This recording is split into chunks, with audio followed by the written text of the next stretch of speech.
Happy Samhain, witches. This is Leandra, and I wanted to pop on real quick to give you a quick disclaimer about this episode. Yes, we are talking about blood, bone, bodily fluids, necromancy. This is a touch on the darker side of witchcraft. So if that is something that makes you squeamish, please skip this episode, and you can catch us in a couple of weeks. Blessed be. This time on the Magic Kitchen podcast, we're talking blood and bone, dark magic. I'm Leandra Witchwood. And I'm Elise Wells. And welcome to the Magic Kitchen podcast, where we talk about magic, kitchen witchcraft, herbs, and everything in between.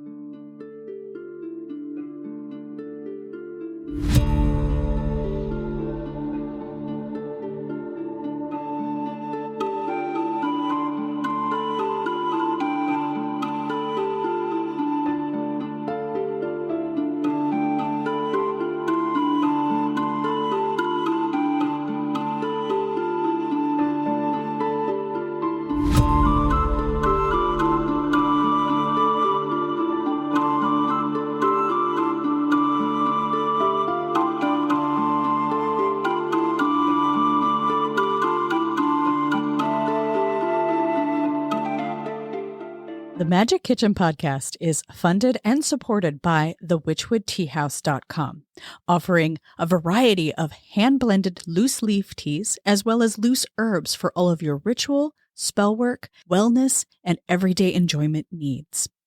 If you would like to support this podcast while sipping a great cup of tea, head over to thewitchwoodteahouse.com and find the magic that's in store for you.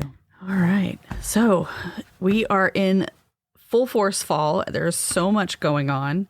And I'm in the US, which is wild and exciting. Yay! I'm so excited. We are hanging out. We are having fun. Yeah. And you are doing things at the Serpent's Key, which has been a huge spotlight, I guess, in social media and even the news now because of what happened with the police chief. And ironically, that's where I sell my teas. You're going to be doing events there. Yeah. So yeah, we're going to support. So local for us. And yes.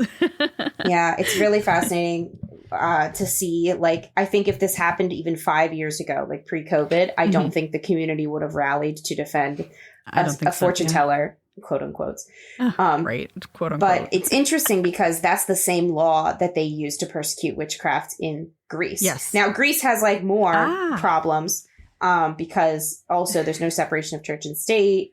And the Greek Orthodox Church follows church law, which means, you know, we all know the parable, thou shalt not suffer a witch to live. So witchcraft is illegal in many ways here. But the one that they've used to arrest people is fortune telling, anti-fortune telling laws. And nobody comes to their rescue. These people just go to jail or they pay fines they can't afford and get kicked out of their homes, or both. So it's really heartwarming from that angle as well for me to see the support that's come around Beck for this. And like, they are such an amazing person. They're so community oriented. They're so driven. Yes. They're so kind. Like, if you can support the Serpent's Key in Hanover, Pennsylvania, any way you can. Well, and that's the thing that drives me nuts. It's like, she has done all these initiatives to clean up Hanover, to bring in people to downtown, to bring revenue to the local area. And this is how they treat her. It is just such a hypocritical and nasty way to run a city. Like, this is really what you want expressed to the world of how, you know, especially when you are so close to other areas in Pennsylvania that are high tourism. You know, you have Gettysburg and all these places that are great to visit. So why not include Hanover? It's a nice little city. It's not, it's tiny, but it's, you know, it's cute. It's quaint. It's that hometown feel. So why not encourage visitors of all walks of life? Like, do they, you know, you're only going to allow really one type of business or one type of business model, one type of person into your downtown, and then harass the others that don't match your cookie cutter idea of what a business owner or a business should do and how they should function? It pisses me off beyond belief. Yeah. So stay tuned. We will keep every listener, no matter where you live in the world, updated on how you can maybe get involved, sign petitions, whatever, because they're trying now Beck is trying to remove the law, like working. I mean, this just happened. So as you're hearing this, it's only a couple weeks in the works. Yeah, but it's growing, and they're already raising money. If you go to the Serpent's Key website, they're already raising money to remove this law. Like it's going to be good. It's going to be a big initiative. And I'm so touched that the community is showing up and supporting in this way. And that's how we break through these things. We break through them by coming together, putting our money where our mouth is, putting our time where it matters, and standing up to these old ways of thinking, these old suppressive, oppressive ways of thinking and doing. And it's important to stand up and fight for who you are, and to protect those who are not doing harm. You know, nobody's doing any harm in this shop. Yeah. I'm just so frustrated with it. And I will be presenting 2 separate workshops at the Serpent's Key this autumn. So the first is November 12th. I'll be presenting on Artemis Hecate, who is a dyad deity, meaning like 2 deities, combined deity, that was worshipped at my home temple here that I live on the temple lands of Artemis.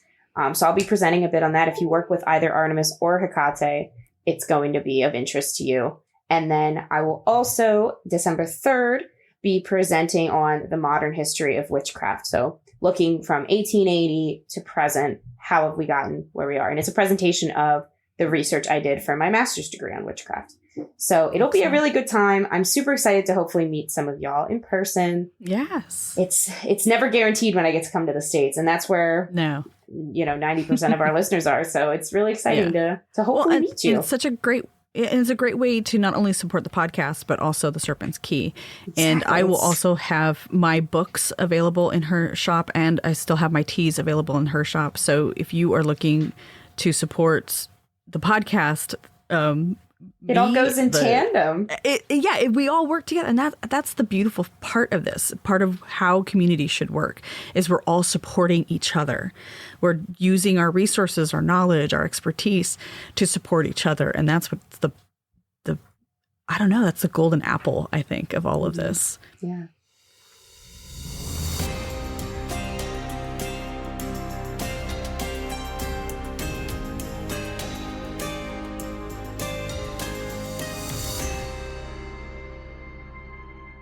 You may have noticed that here at the Magic Kitchen Podcast, we don't have sponsored ads.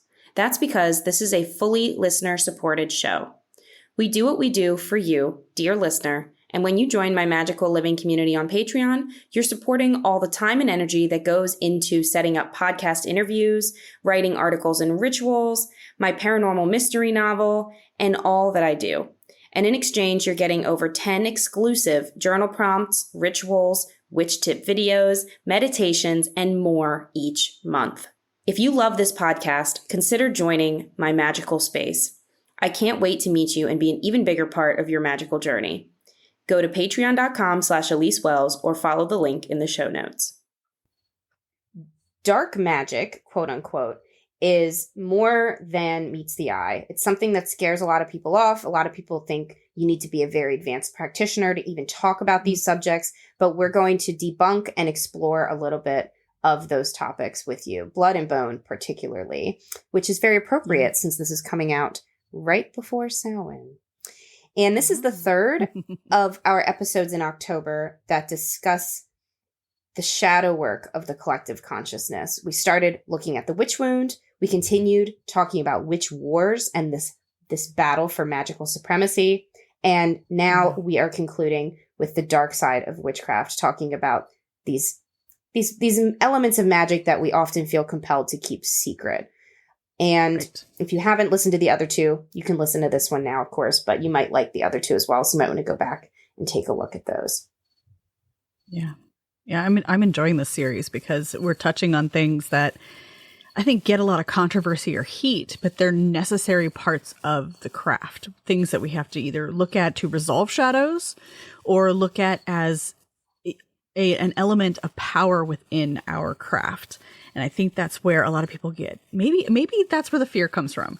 And I know that I only go that direction because I think that's where stepping into my own power really kind of, I started tripping myself up. Like, what if I was powerful? Oh, what does that mean? Like, who am I going to hurt? Am I going to hurt myself? Am I going to lose people? What does that look like to actually step into my power and own my ability? And I was just talking to one of my dark mirror clients who she comes from a long line of very powerful women. And she knows she has this power inside of her, but it terrifies her. And how many of us out there, I step into that and include myself, step in that ring, that, how many of us out there are just terrified of our own power because we've been told that we should be terrified of it. We're told that we're wrong to have this bone deep energy that we can utilize to benefit our life. We're taught that it shouldn't be that way, that we shouldn't have this power. We shouldn't own it. We shouldn't exercise it. And I think that's why these episodes are so important, because now we're going to talk about that blood and bone and why it's so important to the craft and why it is so effective and such a great thing to use ethically, of course, but why it's such a great element to have and to own within your craft. Mm-hmm. And it reminds us to deconstruct the upbringings many of us share in Christianity or Islam or Judaism that taught us that magic has to come from without. And of course, they didn't use the word magic, but that power, that healing, that restitution, all of that, put it in someone else's hands. If you need your house blessed, invite the priest over. You can't do that yourself. If you need your children blessed, bring them to the church because they're the only ones who know how to do it. We're always here to cheer you on and tell you that that's not true, that you have the power deep within you, in your blood, in your bones. And we're going to show you and tell you today how you can start to harness that. Absolutely. Recently, we had a big online event in the community that delved into this idea of utilizing your own power and stepping into your own power and blessing things in your life to help magnify or support that power that you have within. And one of those activities that I teach in that course, in the Rebel Mystic Method, is blessing your water every morning. And I teach my students how to create their own sigil that they use. It's a personal sigil that they use for only that purpose, to empower themselves each and every morning, to remind them of their purpose, of their goals, and to take their water bottle, to take their glass of water, to start their day with cool, clean water. And they inscribe this water with their personal sigil. And then every time they drink, they're infusing themselves throughout the day or the morning, however long it takes them to drink that water, with that power. And one of my students asked me, well, where do I find the power to do that? How do I do that? I don't have the authority to do that. It was basically where the conversation was going. I'm like, bull, you do have the authority. You absolutely have the authority.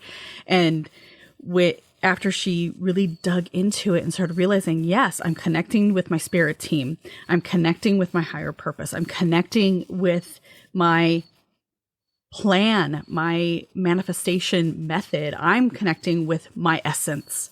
Yes, I have the authority. And she messaged me a couple of days ago saying, oh my God, like, this is amazing. I love my water now. I can't wait to pour myself that glass of water in and inscribe it. And that's what it's about, is engaging in these practices and feeling them to our bone, in our blood, and really getting aligned with that idea that I have this power. I feel like He-Man right now. I have the sword above my head. I have the power. You can tell I'm an 80s child, right?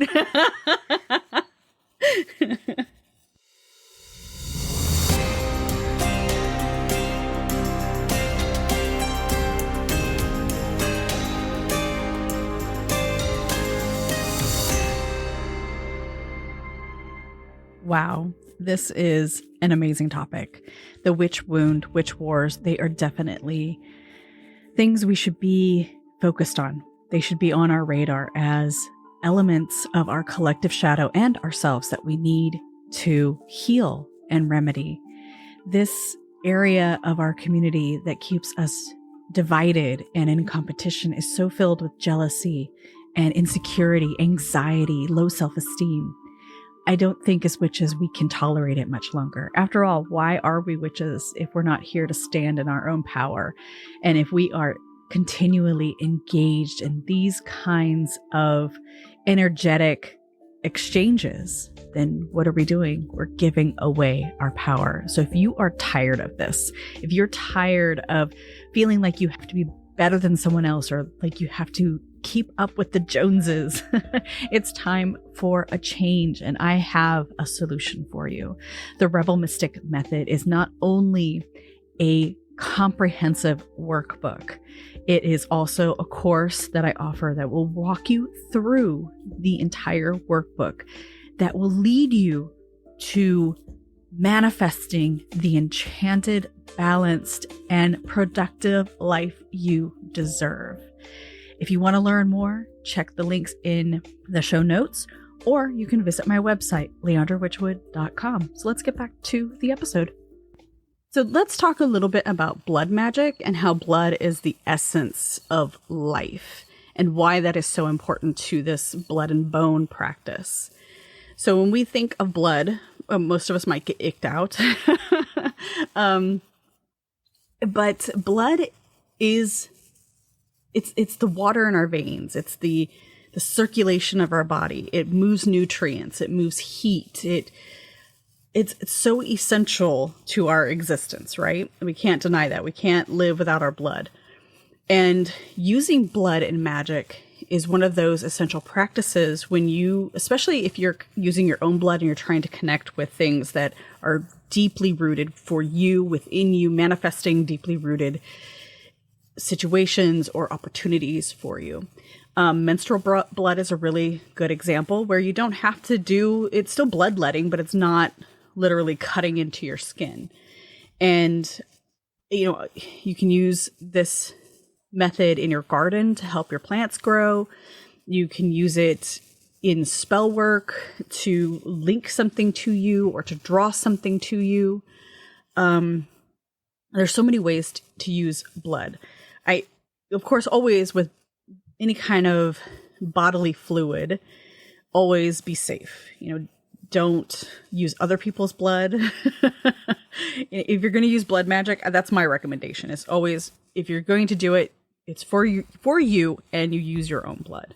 What are your thoughts on that? I use blood magic very limited. Mm-hmm. It's very limited in my practice. I only have used it to consecrate items as per my training in my coven and as part of my initiation. That's it. That's the only time I've used it. Now, I've come across spells that are like, you should use blood. You should do this with blood. Yeah. Use blood for this. And I use hair. I just use hair instead. Yeah, the only other time I've used it, still in the process of I'm hesitating here because it's not, I never want to share anything too detailed about my coven work. Because that's just the way we do it, right? We always keep these coven things a bit secret, initiation wise. I will clarify, we don't do bloodletting as part of coven initiation, but in the process of being initiated, you go through a year and a day of training, and that's where you learn how to use blood magic. And we also learn about other stuff that we don't talk about. And that's why we don't talk about initiation, is because blood and urine and, these things that feel gross and like personal, and we're like, oh, collect your fingernails. It's creepy. Yeah. It's weird. And that's why you kind of wait for people to be in the formal training process, because it's like, you've already committed this far. It's not going to freak you out at this point. It's not secret in explicit terms. It's just, we don't go shouting it from the rooftops because it's a bit awkward. Our culture has demonized it because of horror movies or whatever. And it takes explaining. Out there. It takes explaining. Yeah, it does. Because it's not like when we say we're using blood, it's not the craft where we they gash across their arms or whatever. It's literally a pinprick. Supernatural. It's diabetes, like you check your sugar. It's the same amount of blood that we're using here. Yeah. But that's it. That's the only time I've used it. And then I've used menstrual blood. I do not often maybe this is definitely an overshare, but I'm not like a period getter anymore because I'm on a lot of birth controls that I've changed up here and there. I've only ever found one pill that I still get my period with. And I actually stuck with that one as long as I could afford it because it felt better to have that connection to the earth. I really missed that when I wasn't menstruating. And I'm young, like I should be menstruating. It's just a mark of our society that we only have medicinal help with things that cause us to essentially lose our biological functions, which is really frustrating. And there's like, research on birth control, really, like they don't even know how long the pills last before they expire. They've never done a study on that. Fun fact. But anyway, That's a digression. So yes, when I'm fortunate enough to get my period, because it is a fortunate thing, it's something that ties us to the earth. It is not a coincidence that the moon cycle is 27.3 days and that a woman's cycle is 27.3 days. Right. So I do like to use menstrual blood, and there's a technique I use. Now, this is all TMI, right? Like, if you don't like blood, just skip ahead. Like, press that, 15 seconds ahead thing, because we're going to talk about blood for probably 5-10 more minutes. I mean, you clicked on the episode called Blood and Bone, so you hopefully knew, but... This is the bloody episode. Yeah. So this is honestly, I did not know I was going to share as openly as I am now, so... Here we are. You're being called to. I am. I am. I'm as you were talking, I was checking in with my spirit team about this. Oh, there you go. Yep. Because this is not these aren't secret things in capital S, don't share the initiated mysteries. These are just things that we don't share because they're weird, awkward, uncomfortable, or otherwise icky for people to hear. So at this point, you have consented to be here. We are sharing blood magic with you. So there's this book that I don't particularly recommend, but I have talked about it on here before because she has these nuggets of wisdom. So if you're an advanced practitioner and you like reading older texts to see what wisdom lies within, it's a good one, but you do have to peel away layers. Don't take it at face value. Ariadne's Thread by Shekinah Mountain Water. Shekinah is no longer with us. She died 20 years ago, unfortunately. So I really wonder how she would have evolved because she seemed like a learner. I think she would have. So some of the things in that book are just, they're just a product of their times. It came out in 1993, I believe. So we're talking over 30 years ago. But she describes something that I do any chance I can whenever I have a heavy enough flow. And it sounds crazy, but you're going to make art with your menstrual blood. So it's very simple. It's almost like a Rorschach test image that you're going to create. Yeah. You get a small piece of paper, maybe an 8x4 or something. It doesn't have to be a big piece, or printer paper size would be fine. It doesn't matter. And you just position it beneath you while you are underwearless, and you make art with that imprint of your vulva on the paper, and the blood makes that imprint. And what I'll Sit do, on the paper. That's it. Yeah. And you meditate. I set the tone first. I have my incense burning. I do this as part of my wider ritual. So I call in the quarters. I invoke my deities. I sit down. I do this art. And then afterwards, and I meditate as long as I can because you want as much flow as you can so that you have as much imprint as you can. So maybe do this on tile or a towel or something if you have fancy carpets beneath you. And you don't know. The bathroom's a good place. Yeah, that could work actually. I did it in front of my altar, but I do have tile floors, so I didn't have to think about it as much. Oh, that's good. And then I scried in the image. And that was very moving. I found incredible wisdom in that. And then I framed it, and I have it above my altar. So if you follow me on Instagram, you won't see it above my altar. I remove it when I film, but that is where I hang it. And and it's only for me. Otherwise, my altar is it's just you. Nobody really sees me at it or anything. It's just for me and my deities. And I still get wisdom in it. You can turn it, look at it from different angles, look at it under different light. You can light a candle and place it in front of it and see how the light makes the image dance. It's a really powerful activity, and no injury is caused. It's no. it's very empowering to be naked with your body in front of your altar, in front of your gods, talk about vulnerable with your deities, and to see what comes of it.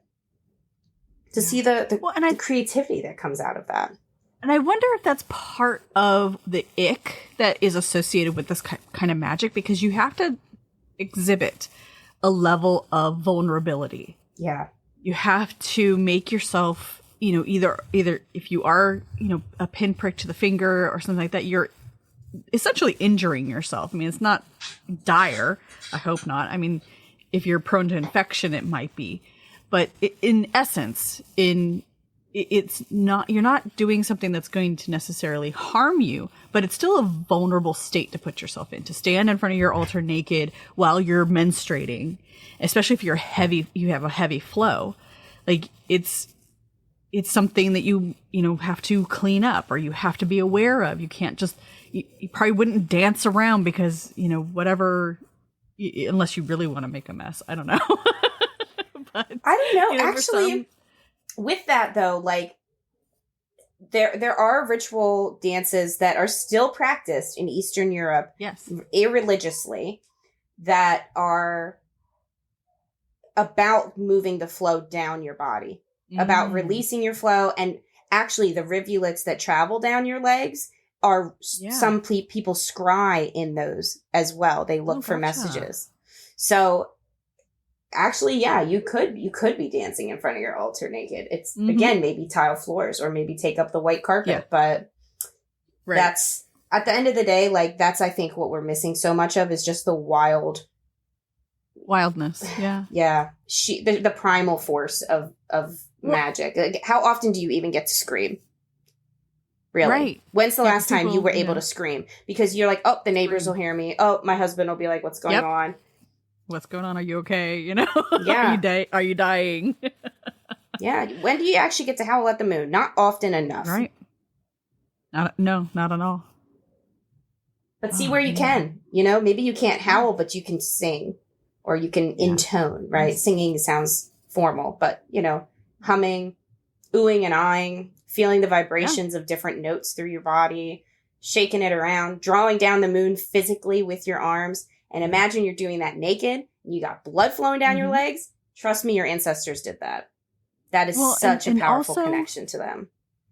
In connection to all that, to that somatic practice, the somatic physical expression, think about feeling your menstrual cramps. Like, I know for some women, they're just unbearable. But for some, like, we can feel our menstrual cramps without having to double over in pain.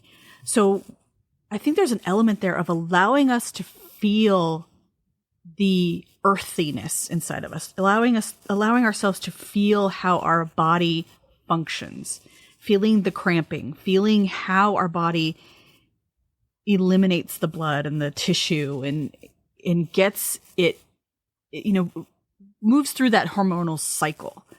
And I think in our culture, it's so demonized to feel pain, to feel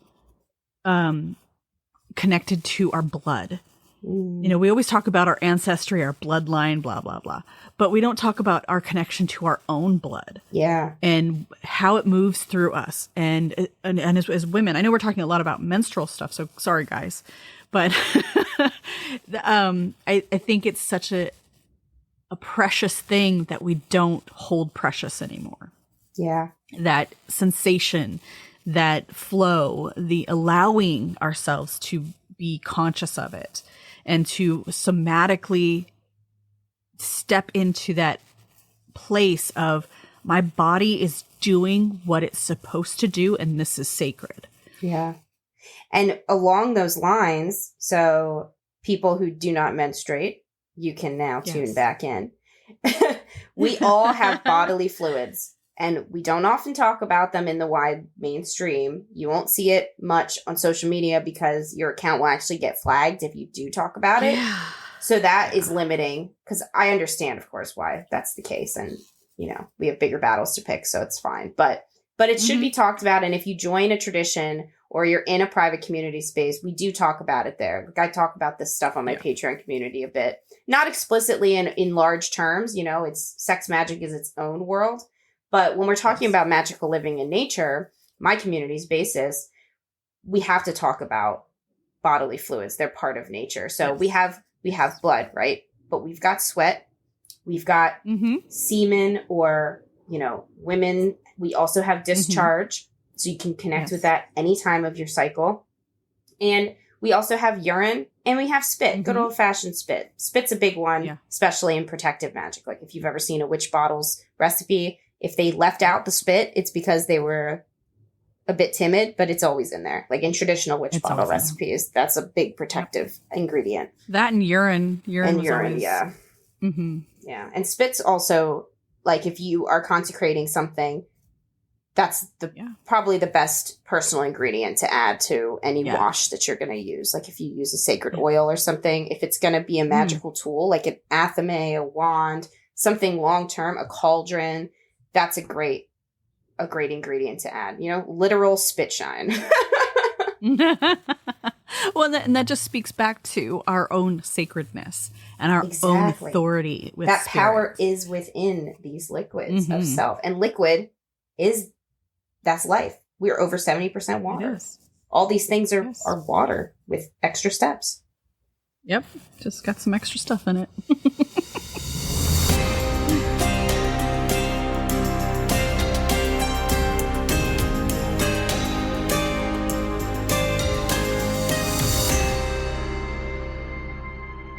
Have you noticed your intuition and connection to your magic is increased in certain places?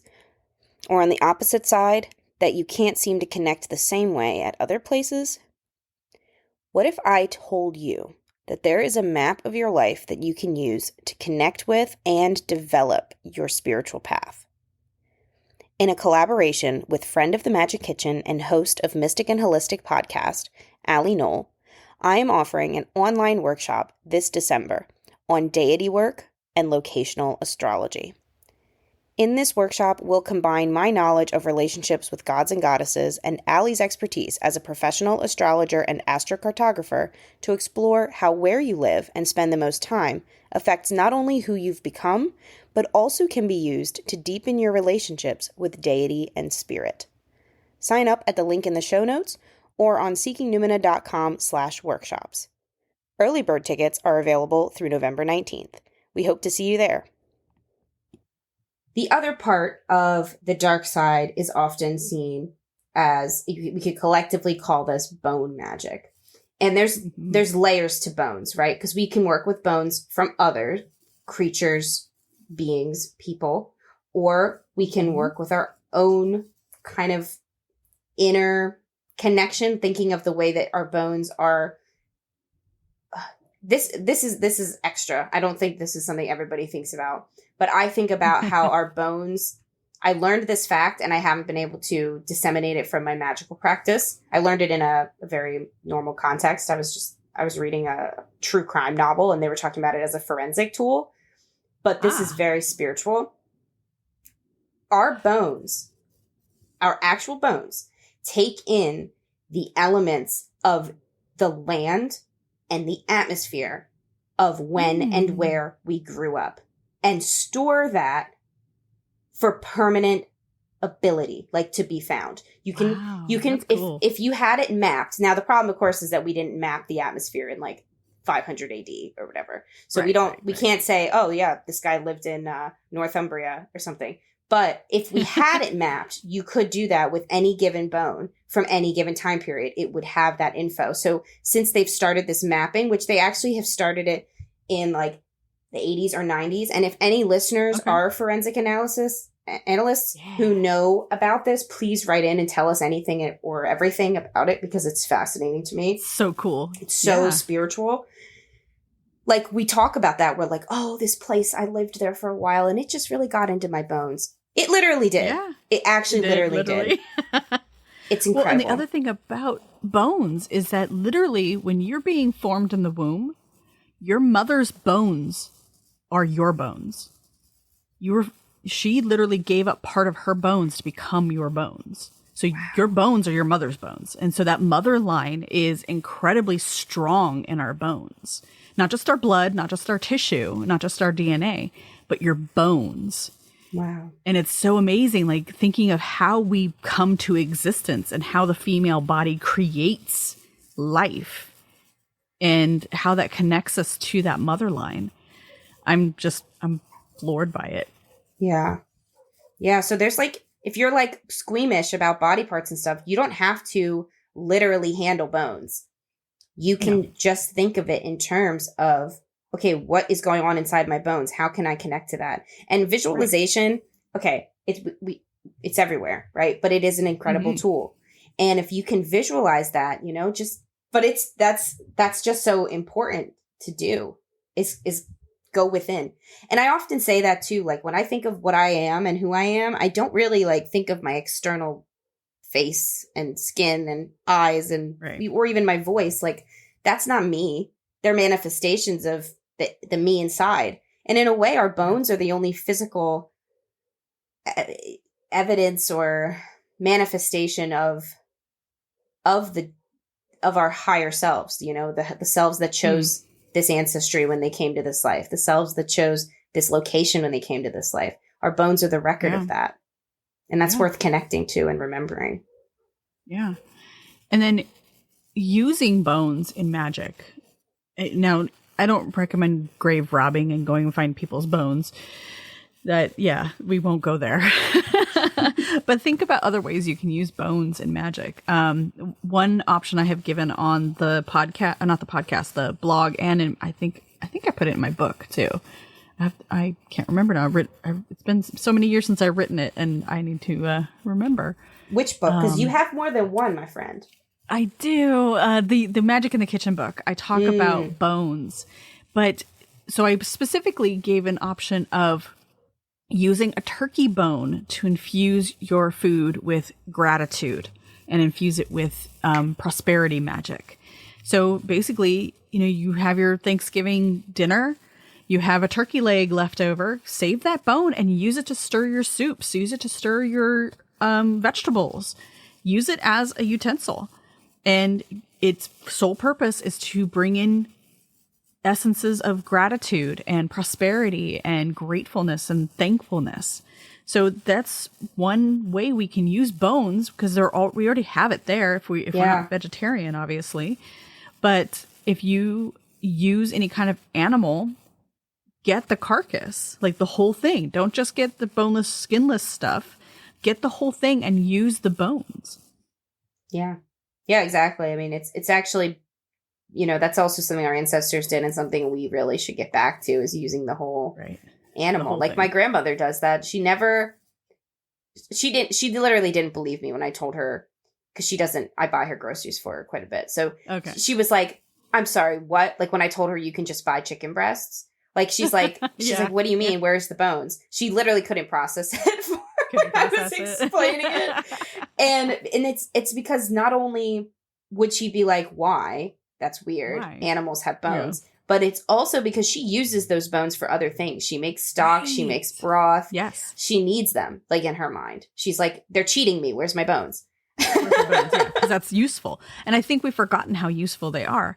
And in kitchen magic, bones are so essential. Think of the value of bone broth. Okay. Everybody loves bone broth now, right? Not only because it's got some nourishment in it, but especially as you get older, you lose collagen. So it's a great way to replace collagen in our body. But think of it in a magical, like take it a step further besides, you know, just health and wellness and beauty. Take it a step further and think of what magical aspects that bone broth could infuse your life with. And that's the essence of kitchen magic right there. So we're not just discarding the things that we perceive unusable because we've stepped into a culture that no longer uses them, but we're stepping back into our roots of, okay, this animal served a purpose. So let me make sure this animal's purpose is fulfilled and let me use it in every possible way. Yeah, exactly. When we talk also about bone magic, there are a lot of cultural uses of bones that, depending on your practice and the background of your practice, your heritage, your ancestry, whatever you would like to connect to, might be worth looking into. So in ancient Greece, necromancy was very much tied to bone magic. And within that, ancient Greece is, they were a colonizing society. So they spread what they were doing very far, all the way out to Celtic communities. And before that, in the, prehistoric times, we also know that Celts, ancient Greeks, Egyptians, Central Europeans, the Gauls that were Celtic people that lived throughout France. And, some of these people, they moved themselves all the way up into Scandinavia. These common ancestors that many of us share all had a similar understanding of bones at the heart of necromancy and ancestor work, which necromancy and ancestor work are very much tied together, because we think of necromancy as almost like a channeling experience now. We don't ever really think of it as like, this guy just died. Let me go wake him up. But that's what it was for the ancients in like any number of cultures. And in ancient Greece, which I can speak to a little bit more personally and in detail, they would go to battlefields. They would get the details of what actually happened from the dead. That was one of the main uses of it. And they would also do this for someone who died in a mysterious way to try and get the facts. The criminal investigation looked very different in ancient Greece. And the people who did this, there's a famous example of a witch who did this. She was a woman, which most professional sorcerers were men in the ancient world. So this is significant. And she probably wasn't real. But the fact that she was written about and famous for this, or infamous really, is interesting, because it makes us think maybe there were women who were doing this. We don't know. We don't have every account of every person. But anyway, Erichtho is her name. And she was actually written by the Romans, but we have an understanding that she was rewritten, that she was almost like adapted from an ancient Greek source. Gotcha. But she was a necromancer who really specialized in the battlefield magic. And not only would she go out, she would go out for selfish reasons. She'd go out there to collect pieces that she could use for other things later, which is really interesting. So this tradition continues throughout history. A lot of people did grave rob for bone pieces for magic because, and even today, people talk about using grave dirt. That's probably the closest thing you'll see modern magic accepting, in the mainstream, is that you can go to a graveyard and collect some dirt. Because really, we also would never say, collect a lot. For the most part, people would collect, little amounts. I've never done this because I really am very superstitious. But some people do. But I have taken, if I was walking in, when I lived in Baltimore, I've shared about this a lot, but my backyard was a cemetery. So I would collect, if I was gifted a feather in my long walks there, I would take that feather, But I wouldn't think of it as necromancy. It was more just I connected to the land and I was gifted this.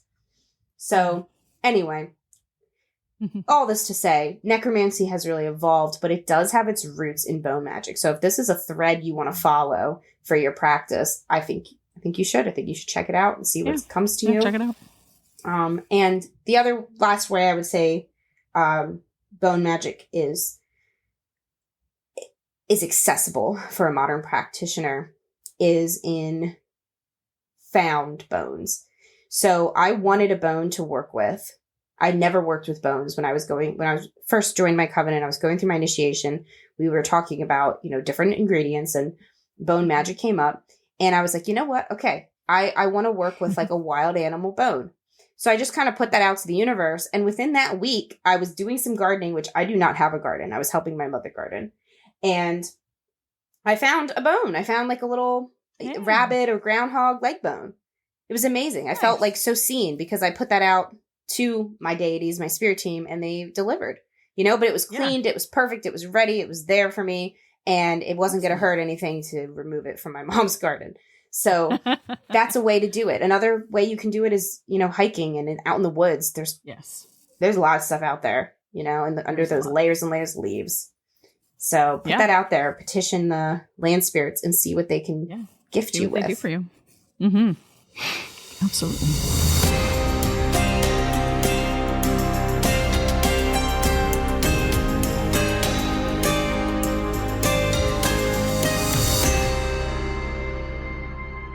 Are you enjoying the show? If you are, we'd really appreciate a 5-star review. It helps us to reach more listeners like you, and to keep doing the Magic Kitchen podcast. Thank you.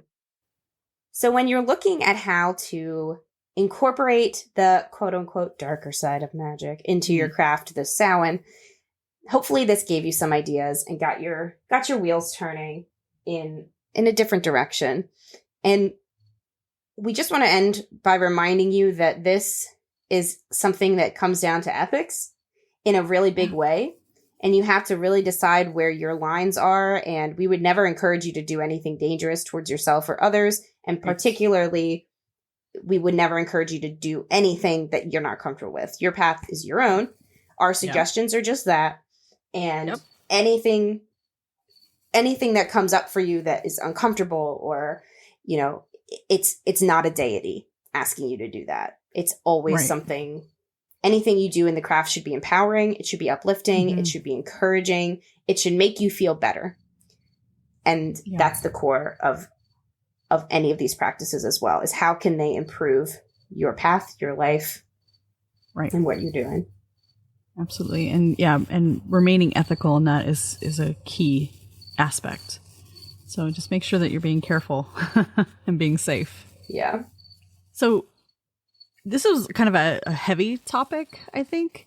And if you have questions, I know you have questions out there, please feel free to write in and send us an email with your questions, and we'll either try to address that quickly in another episode, or we might even do a whole other episode based on what your question is. So feel free to contact us. Yeah, it's a huge topic. So if this is of interest, if you were like, finally, they did this episode, let us know if you liked it, if you had more questions, where you wanted to continue.